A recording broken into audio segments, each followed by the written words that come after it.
So this is a launch event for a book called The Cosmopolites by Atossa Abrahamian, who is of our first three writers, the youngest, and this is a debut book for her. I don't want to tell you much about the book, as she'll tell you. So let me just ask our panelists. I'll sit here, and if you all can sort of array yourselves in these other bar stools. This is Rosalind Morris, who's an anthropology professor at Columbia. This is Joseph O'Neill, who's a novelist, and this is Atossa, the author of The Cosmopolites. So welcome our panel, please.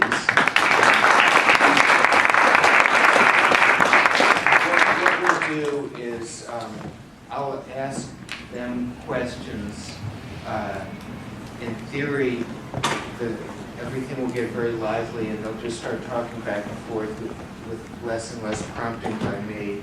And then at a certain point, we'll go to audience questions and responses.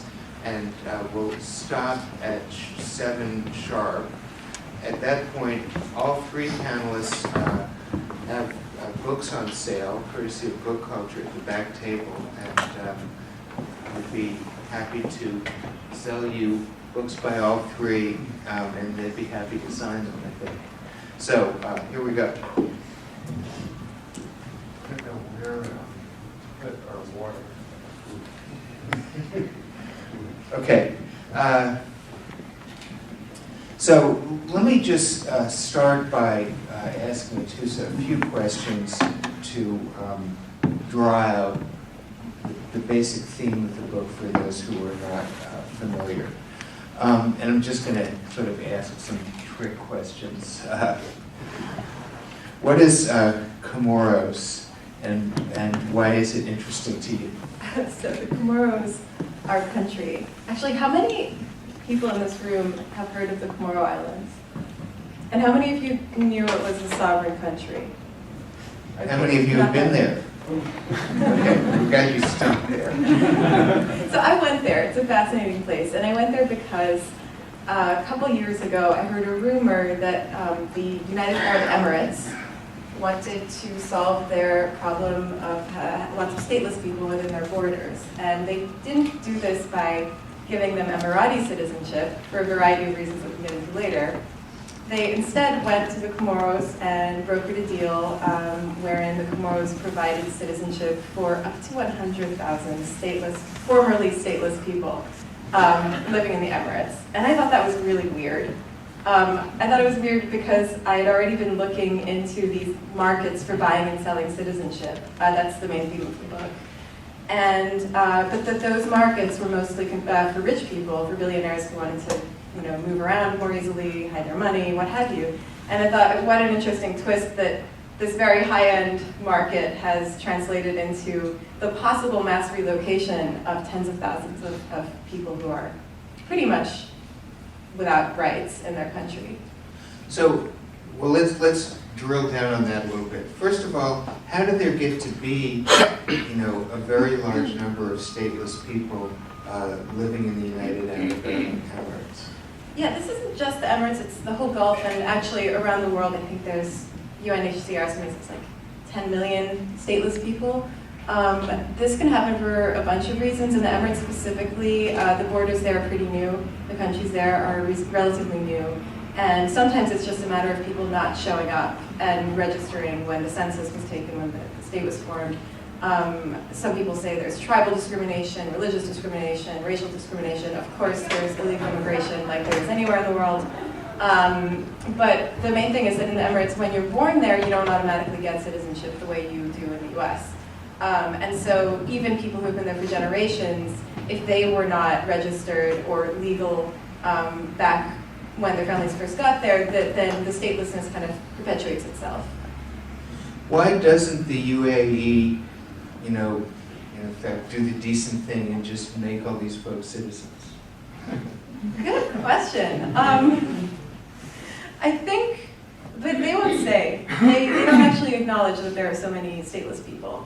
The most, I guess, intuitive answer is that being an Emirati citizen means that you have you pretty much got it made. You get subsidies, you get house, they just give you money when you get married. It's a pretty good deal. Apart from, you have to live in the Emirates, which I don't think is a great place to live, but financially you're pretty much set. And so it's in the state's interest to minimize the number of people to whom they give these benefits. Price of oil is falling, all kinds of economic reasons. And then also, there are internal political reasons where if you give certain groups citizenship, they're going to vote a certain way, it might destabilize the way the government's run, so that's kind of inside baseball. So are these people actually going to move to Comoros? No, that was what makes this even more interesting. So the Comoros agreed to provide citizenship and to quote-unquote naturalize these stateless people, but they stipulated that they really didn't want them to actually go to the Comoros. And they're not physically big enough to house 100,000 people, probably. I mean, they don't have enough houses. Yeah. Maybe they're big enough, but it's not a very developed place. It's very, very poor.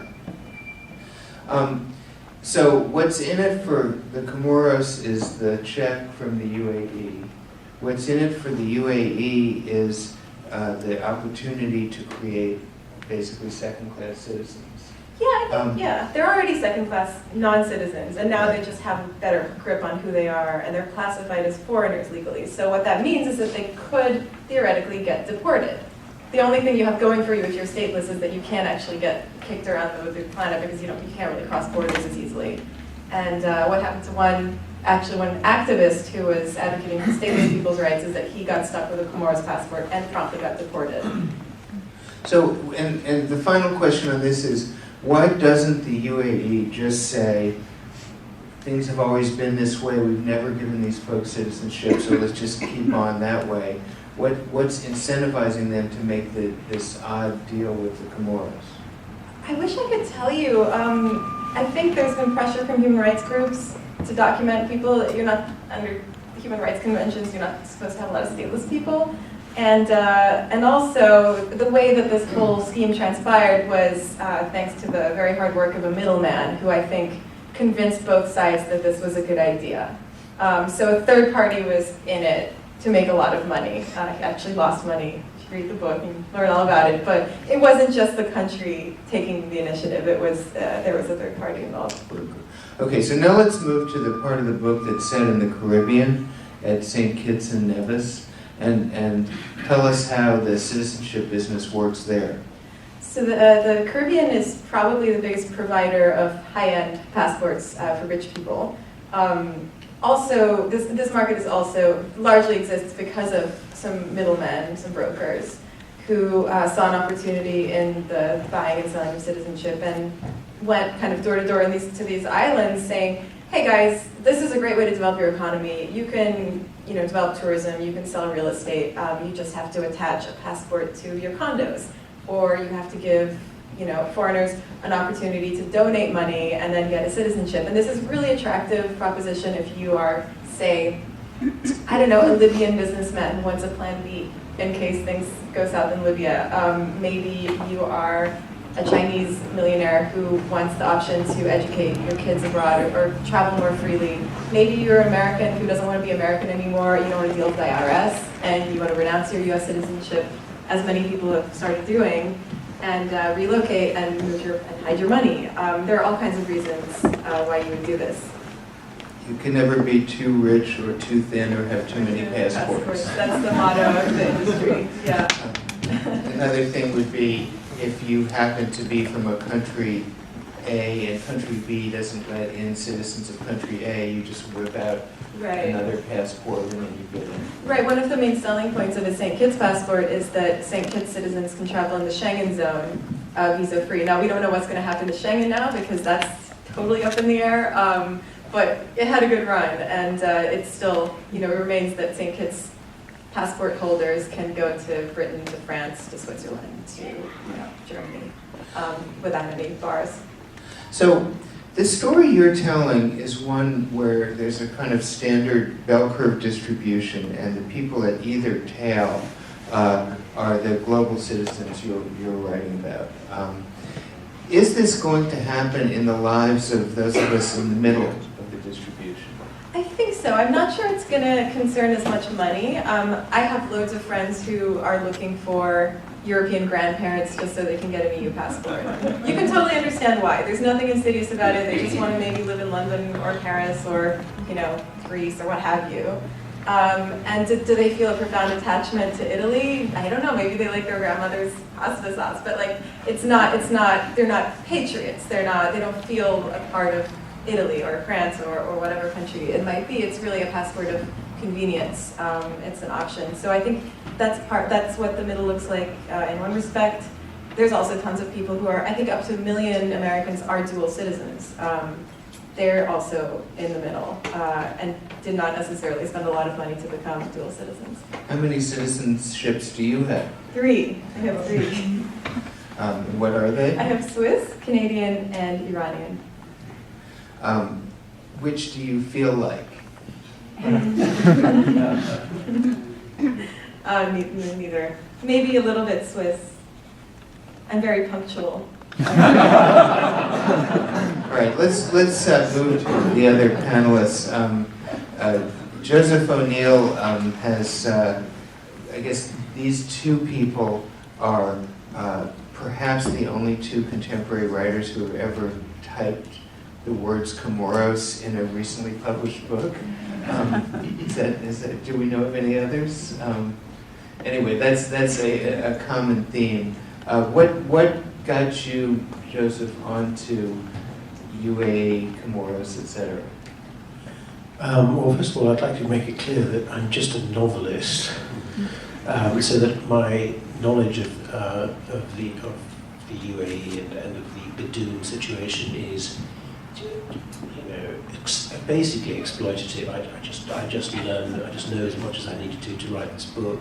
But I set a novel in Dubai, a novel called The Dog, and I sort of, and then I obviously was interested in all sorts of facets of that country, but I did run across this question of statelessness and Badoon, and in fact the whole contraption known as Dubai is a very recent one.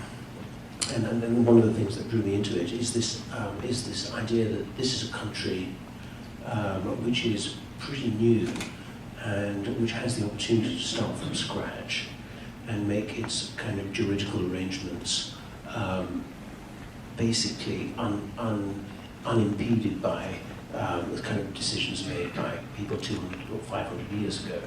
And one of the interesting things that they did was to set up this extremely limited scheme for nationality, which is to privilege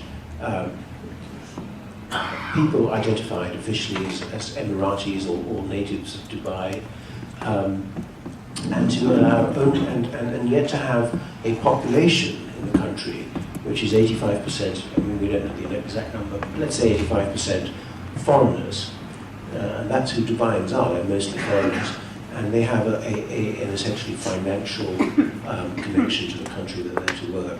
And then, as Atossa has investigated quite brilliantly, I may say, there's also this kind of underclass, this invisible class of stateless people who've been there, physically present mostly since the inception of the state, but for one reason or another have not been incorporated into the systems that they have there. So I also have, but I'm a bit like, my own personal background is a bit like Atossa's, and I come from a very mixed kind of background in terms of nationality. My father's Irish, which is pretty straightforward, but my mother's Turkish, and of a Syrian Christian minority in Turkey that moved there in Ottoman times in the 1860s, I think. And so from that side of the family, I inherited a very keen sense of nationality as this provisional thing, this thing which is essentially a device for outcomes, rather than a device for sort of identity. So that my family, they are not Turkish, but they only really learned to speak Turkish in my generation. Before then they spoke French and Arabic. And many of them have Swiss passports, funny enough. And just approach this whole question of nationality from the point of view of opportunity and safety, really. because they've always belonged to this precarious minority, and you know, if you live in a dangerous part of the world or an impoverished part of the world, there are very strong incentives to question the sort of patriotic notion of nationality, the essentialist idea that you belong somewhere, it's in your blood, it's in your, you know, you soon realise that, you know, nationality is essentially not much use to you if it actually stands in the way of basic kind of outcomes which you would want for you and your family. Rosalind, among other things, we have served on a committee together that is one of many committees about making Columbia a global university. So I know that, like me, you have been exposed to a lot of rhetoric premised on the idea that the world is rapidly changing or has changed in a very fundamental way, so that it is a truly global nationality is of less and less importance and even intellectual interest. Is that what's actually happening in the world? We've got some instances here, but is that a wish or a description or neither? Well, I don't have the answer to that question, but I have a few thoughts about it. There was a moment in your book, Atossa, which struck me as an enormously productive place to start. And you're quoting one of your interlocutors who's describing a situation in which place of origin no longer constitutes in any ways a basis of national identity. And in some ways, you know, that was part of Ben Anderson's original argument, that the people who were most invested in concepts of national identity, who felt strongest senses of belonging, were those who were in exile. He termed this long-distance nationalism. But your book puts two issues in play. One is nation and the other is state. And I think it's really important to recognize that you are describing statelessness, or those people who are sans-papiers. You know, in a way, the vision of the absolute mobility, which is the one that guides that discourse in our university, is the long aftermath of a Republican revolutionary fantasy in which it won't matter where you came from. All options will be available to you. And we know that, you know, the place you come from now is money. This constitutes something like an alternative to nation. On the other hand, it's very clear that we live in a time in which states as regulatory kinds of entities that distribute goods and rights and prerogatives and access to forms of legal procedure and so forth, that is indeed the thing to which people want access. These instruments that might mitigate the violences of capital, or that might immunize people against certain kinds of more immediate physical violences and so forth. So one has perhaps both a kind of reinvestment in the possibility of claiming statehood and multiple statehood, the attenuation of a nationalism that is associated with birth, and the kind of reinvention of many other attachments, very, very deep ways. The United Nations now sort of estimates that 20% of the world's population is permanently migratory. And I think the wonderful thing about this book is that it neither indulges the fantasy that this is simply a story of freedom, nor does it relinquish the recognition of the ways in which the exclusion from that possibility is perhaps one of the greatest forms of today's state's monopolies on violence. I think you used that word very, very, very precisely. Yeah? You become deportable in the moment that you're given a citizenship that is not simultaneously the place of your residence. Let's talk a little bit about this at the level of sort of consciousness and identity. And I'll start by asking you to talk about the Old Chestnut, Man Without a Country, which some of you may know and some of you may not, and about Garry Davis. Right. So The Man Without a Country was a short story published in The Atlantic, then monthly. It's not monthly anymore now. It's Then monthly. Then monthly. And it told the story of a man who, for a bunch of reasons, got very upset at the United States. This is when? In the 1860s. Renounced his American citizenship in a fit of anger, and his punishment was to be exiled on a ship just sailing the world, going from boat to boat and never seeing the United States again, or the America again. And he starts off, he goes and he says, fine, I'm done with you. But then over time, he really, really misses America, wants to come back. That's all he wants. He doesn't think of his family. He doesn't think of anything. He just really misses his country. And it's a sort of a moralistic tale of what would happen to you if you give up your country or if you betray your country. It's almost like the modern fantasy version would be somebody who has to live in a spaceship forever. Yeah. Orbiting, planets. Yeah, exactly. So it's the idea that nothing is more hellish than not having a country. You're totally outside the system. You're all alone.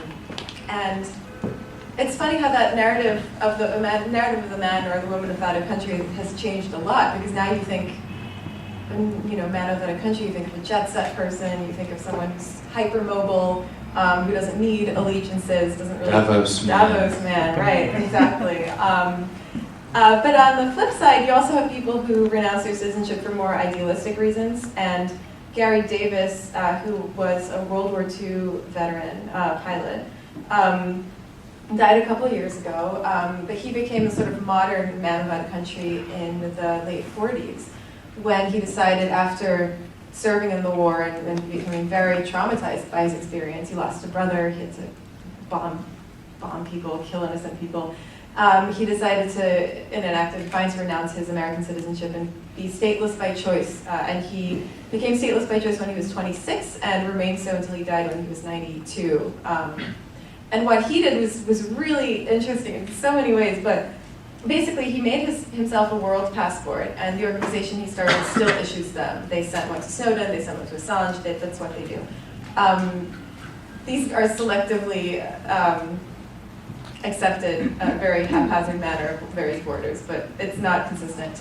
And Garry Davis started to pull these pranks. He would, when the UN came to town, he renounced his citizenship in Paris. And when the United Nations General Assembly took place there, he thought, well, my French visa has expired, but I don't want to leave, and I'm a world citizen, and so I'm going to camp out at the UN because it's sovereign, it's not French territory. And so he camped out of the cafeteria, and he was a big hit, and all the newspapers wrote about him. And then the police tried to kick him out, and he said, no, I can't go back to France, I don't have a visa. And he just kept messing with people in this way over and over again. And I think what is interesting about that today is that he set the stage for Edward Snowden, who camped out at the Moscow airport, for Julian Assange, who remains in the Ecuadorian embassy. It's the same loophole. And long story short, Garry Davis was doing this out of idealism and maybe a little bit out of shell shock. He wasn't doing it out of a Davos man instinct, per se. Let's talk for a minute about what's going on in Europe now, both the incidents in France and the longer-running refugee crisis. How are we to understand this? Are we to understand this as, well, let me put it in a more pointed way. The development of the EU was usually played by at least the press as a sign of tremendous progress and kind of a sort of teleological progression beyond the provincialism of nations into a kind of regional identity. So it's going to be good for everybody. And then all sorts of problems have happened. And now, the states within the EU are not as unified as was hoped, and the rest of the world is penetrating. So how are we to understand all this? It's a big question. I'll get a job at the UN after this. Yes. Oh gosh. The fantasy of Europe that was driven by an economic dream and which attired itself in an idea of cultural unity seems to me to always have been a fairly shaky prospect.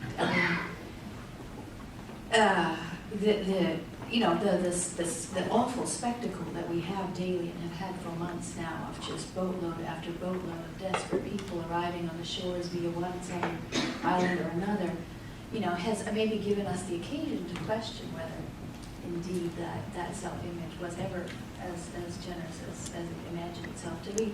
I mean, the imagination of that little sort of strange outpost claiming for itself the term Europe is already a strangeness given the enormity of that continent.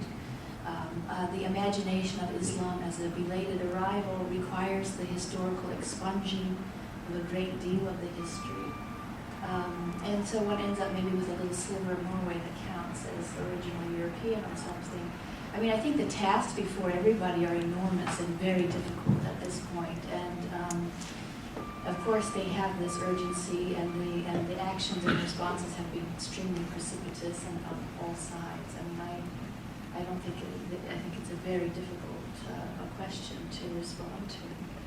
I'm sure other panelists have a lot to say about it. It seems like the atavistic immediate response is to sort of act like an old-fashioned nation state, start closing your borders and bombing people, right? But what do you think? Yeah. Well, I mean, just to deal with one part of your question, the question of the refugees, which is a very real issue in Europe.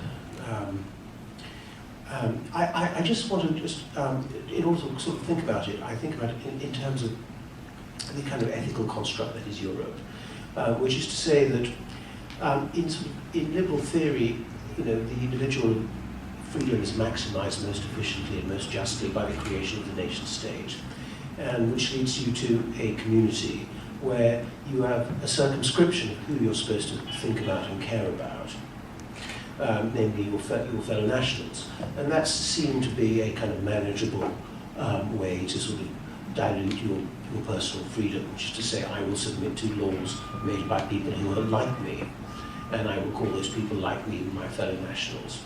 And one of the sort of effective things about that construct, the nation, is that it limits the burdens placed on our conscience.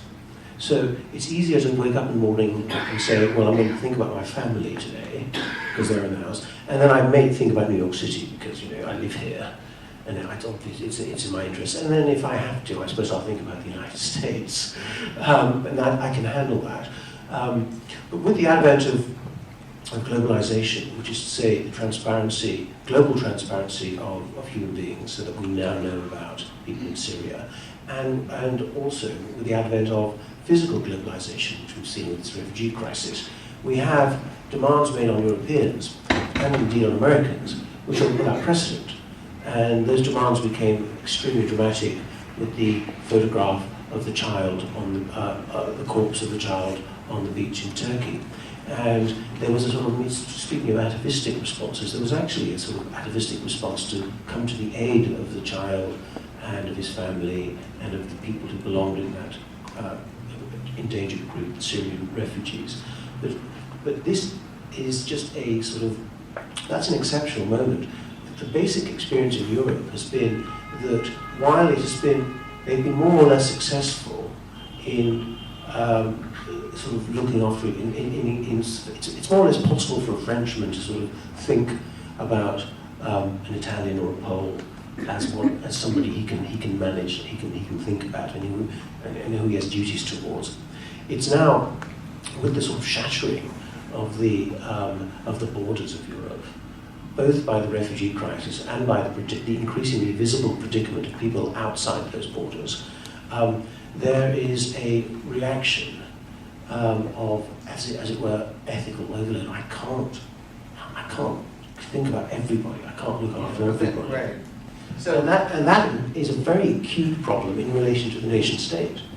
there's an amazing statistic which I will get wrong unless you have it right, of what % of U.S. citizens have a passport. It's like 10 Yeah, or 20%? it's really low. Yeah. It doesn't apply to this room probably, but it's really low. So, if you're fortunate or unfortunate enough to be in the middle bulge of the distribution and not be very global in your life, is it okay at the level of consciousness to be national/provincial, to say, well, I never really go anywhere, and I feel French or I feel German, and it's okay for me to care more about the welfare of my fellow Germans, Frenchmen, etc., than about people who aren't in my nation. Is that kind of morally permissible from our standpoint? I think you can no longer ignore the existence of people on the other side of the planet. If you buy your clothes at Forever 21, if your retirement is in a mutual fund that may be invested in certain companies that are, held by non-US entities. I mean, every day we are consuming and exposed to phenomena from all around the world, and it would be really short-sighted, if not immoral, to not consider that there are humans at the other side of that.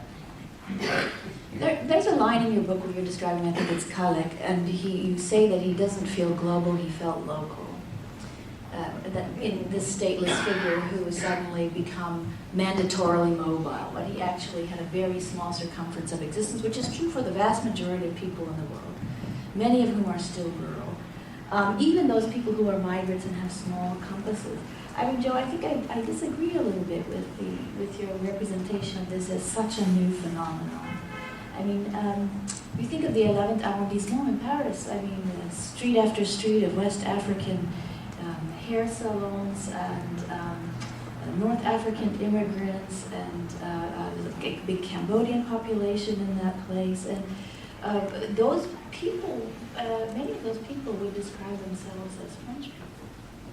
So, I mean, something has happened. I think the interesting and challenging thing about this moment is the regression that it has introduced, that suddenly this much more heterogeneous kind of form of existence is being disavowed. We are kind of unlearning and forgetting an experiment of being together that worked for a while, that isn't working in this particular juncture. But I think the challenge is partly to figure out why it's not, and why we can immediately revert to those very 19th century conceptions of who is in that nation. It's not just the imagined community wasn't just a group of people who imagined themselves like each other. It was a shared, in Anderson's understanding, a shared space of address, an audience basically for the press.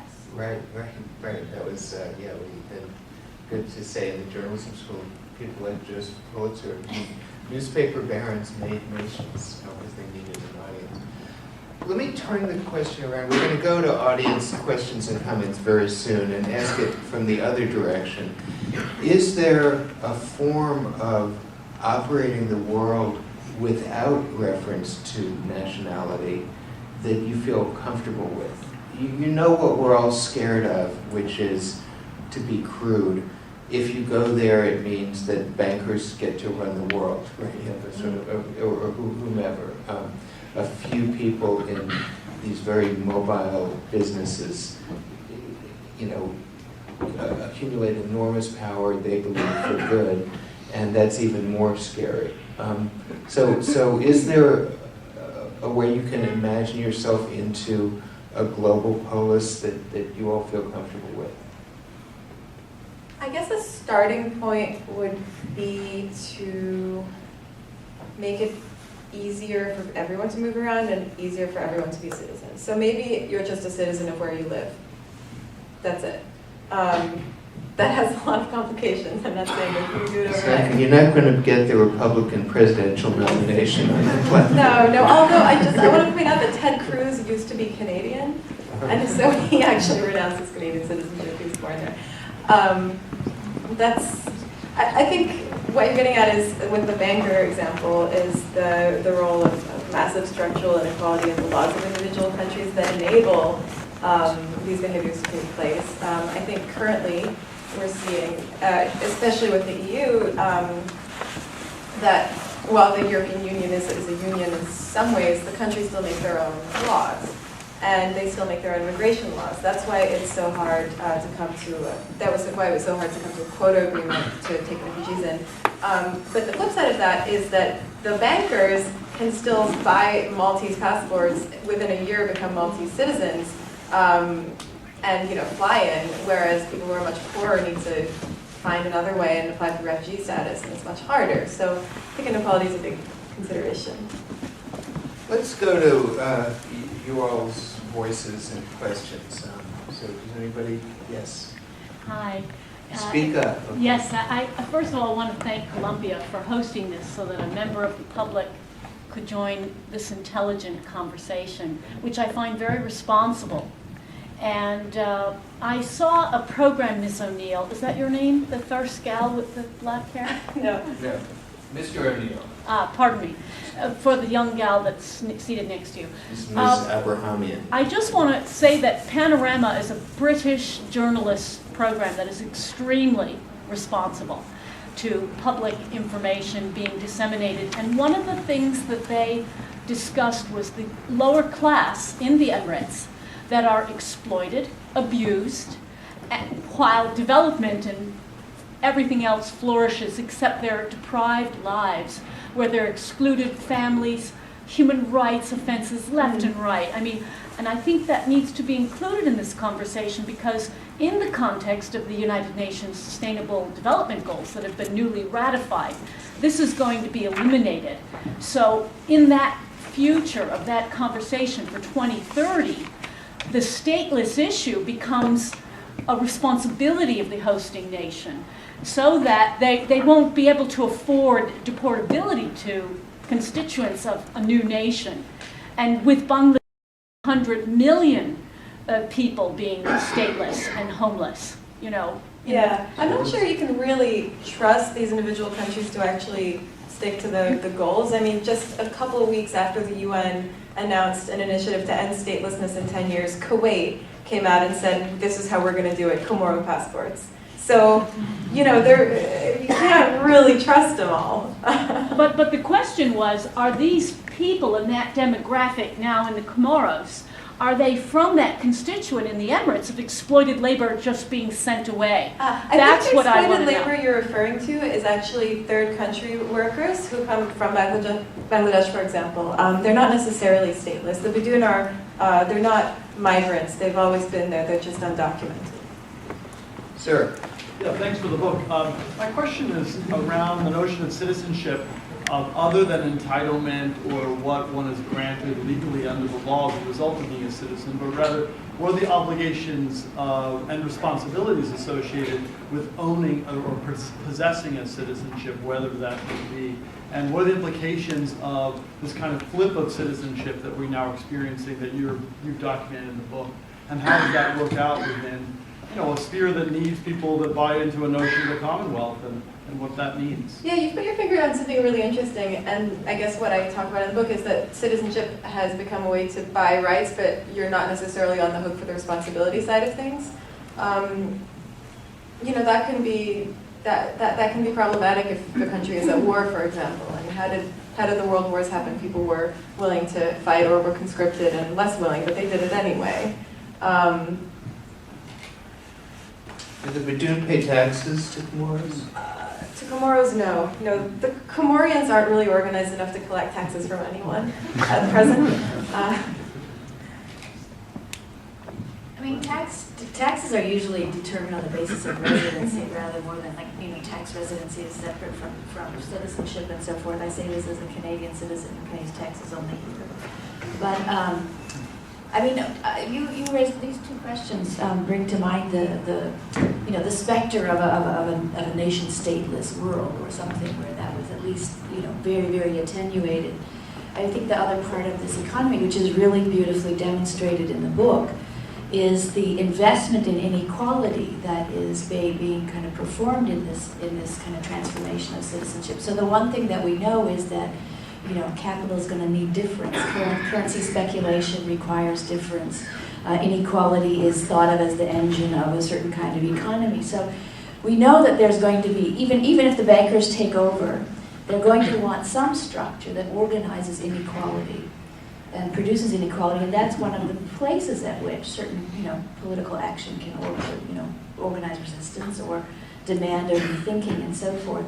Then I think historically the nation state was imagined as something that might maintain those structures of inequality within certain bounds, and the prospect of them, as we see now, kind of getting intensified, globally speaking, but by virtue of being globalized. This is, of course, the bad figure in the imagination that we're all confronting, right? Two questions. If you are a Badoon in the UAE with a Comoran passport, do you have any right other than the right to be deported? Do you get any more recognition from the UAE government? And secondly, if the Comorans decide at some point they don't want to sell anymore, or if people actually try to settle there, is there a sort of fallback competitor to self-citizenship in this market? There's a lot of impoverished island nations. Oh yeah, I mean, they might get ideas. To answer your first question, do they have more rights? You're asking, do they have more rights than when they were stateless as a result of being Comorian? It's more that it sounds, things are very secretive in the Emirates. What I was able to glean from my research was that people were prevented from doing basic things like signing up for a driver's license, signing their kids up for school, and then we're told if they were not willing to take the Comorian passport. So it was more of a stick than a carrot. Day to day, I think it also depends on the emirate that they're in. Things can vary pretty broadly. The main advantage is that you can travel. You can leave the country and come back. So if you're really in bad shape in the Emirates, you could leave and find another place to live.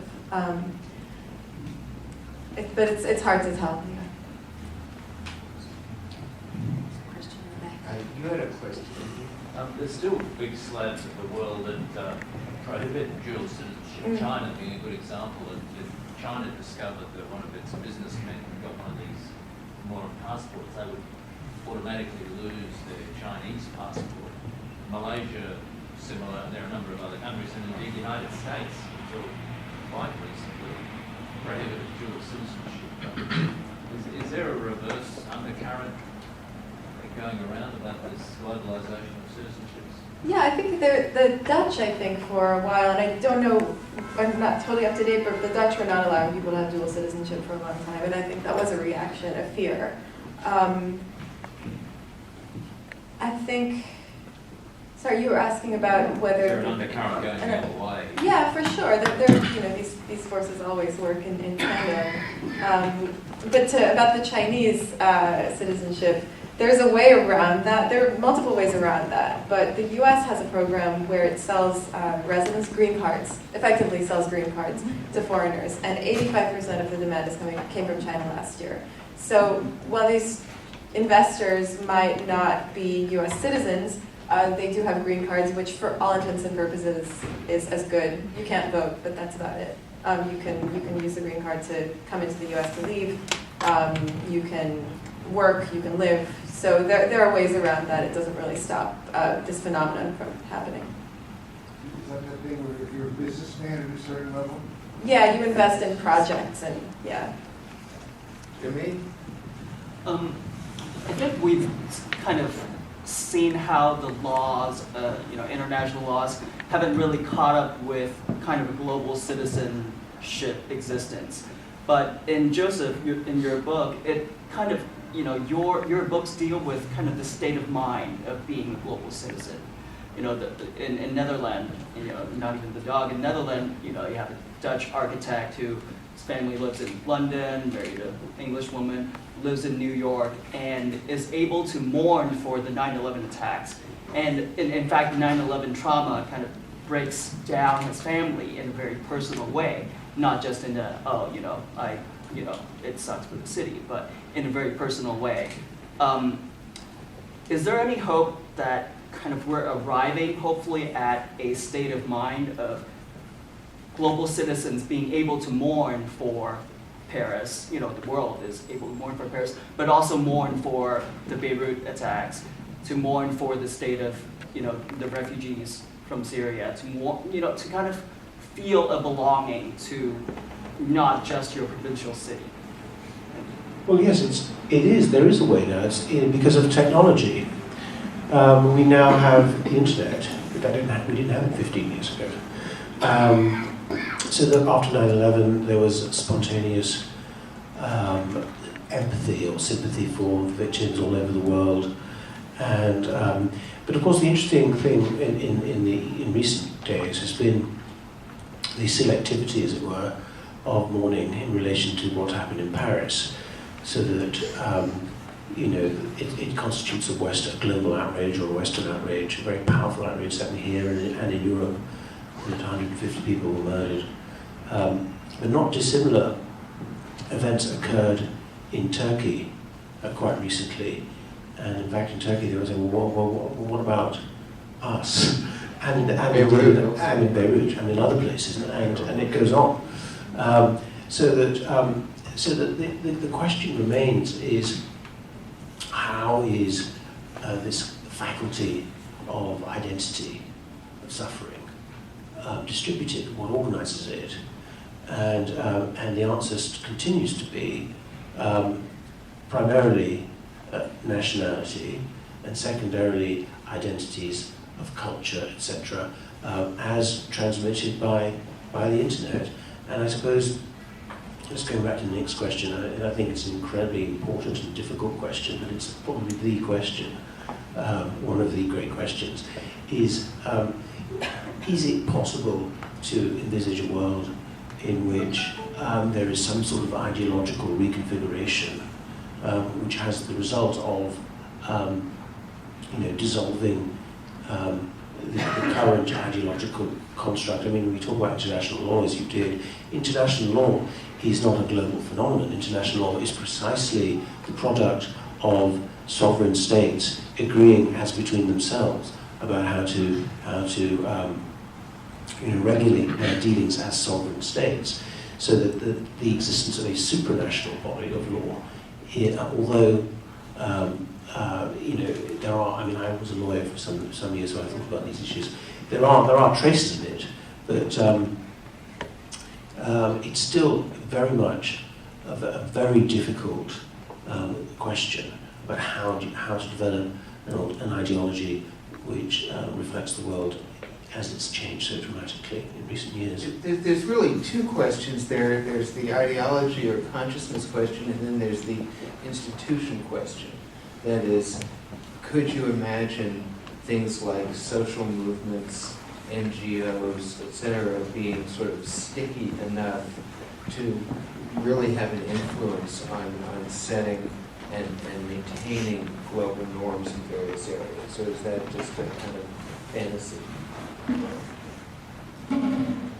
I'm not super optimistic that on a structural level that's going to happen, but to be sure, I mean, grassroots organizations do great work all over the place. After the Rana Plaza incident with the clothing factory, there were tons of smaller groups that were from outside were coming in and trying to advocate for higher standards, and with some success. But in terms of large-scale structural changes, probably not. I'm not optimistic. No, I'm not. I mean, I said to you before when we started talking that the institutions that are the problems are also potentially the remedies. I mean, it's a situation in which the structures that can be mobilized for good are also the ones that become the sites for the exercise of violence and so forth. I mean, the nation state may be an enormously problematic construct, but it's not. I don't believe it's going anywhere in the very near future, not at all. For both of these reasons, because it's the only institutional structure through which things like bilateral treaties are organized, that distributes the social dividend, that gathers taxes, and so forth. But it is also still, as you say, a primary organizing structure for one's psychic investments. So there is just one thing. There is a sort of conceptual kind of crack in all of this, which is that we have the Antarctica and outer space, which are suddenly, because of more proximate, as spaces of human settlement and exploitation, are designated as terra nullius, which is to say nobody owns them and can own them. So there's always been some measure of imagining a space which is not subject to the net of nationality, but then of course we'll see how that works out.